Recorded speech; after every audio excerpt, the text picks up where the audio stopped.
Merlin Olsen's husband of many years, Dave Carlson, suffers amnesia after a car accident, mistaking his first love for his wife. Dave forgot that he gained weight to become a 300-pound obese man to save Merlin. He also forgot to confront Merlin's beastly adoptive father and die together in a fire. He forgot that after his release from prison, he discovered she was penniless and forced himself to become Mr. Carlson. Dave allowed his first love into their home, treating Merlin and her son like a monster. She struggles to hold on, hoping for the day he regained his memory. However, after being raped, she overheard him on the phone with a friend.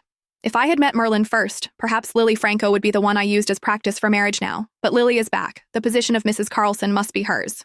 I should have pretended to be a thug. That way she would have learned her lesson. Merlin watched him slam the door on her, and her eyes suddenly welled up. She had no intention of putting up with a man like this anymore. Turning away, she went downstairs and started the car. Her child was waiting for her at home.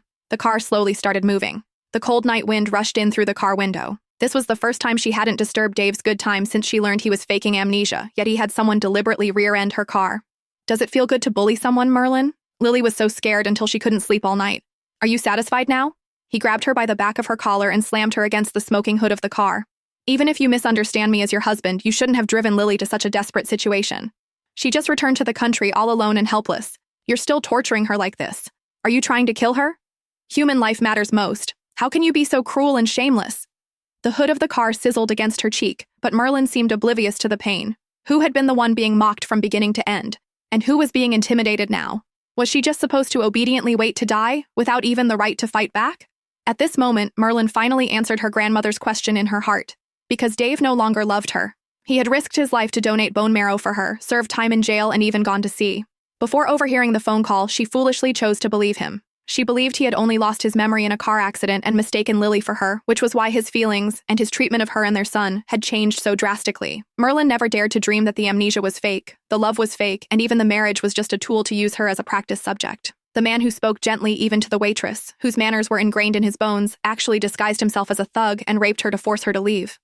Thinking you're my husband. That's right. All these years it was just wishful thinking on her part, just a pathetic joke.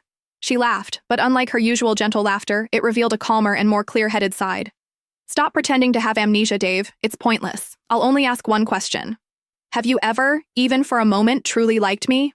Dave showed no embarrassment at being exposed, nor did he try to distance himself from her as before. Instead, he smiled slightly, carefree and unrestrained, indescribably handsome. In all these years, she had never seen him smile with such youthful energy, while Lily, with just her appearance, effortlessly possessed a tenderness she could never attain in her entire life. Her eyes instantly reddened, and she hastily lowered her head, burying her tears in her clothes. Answer me.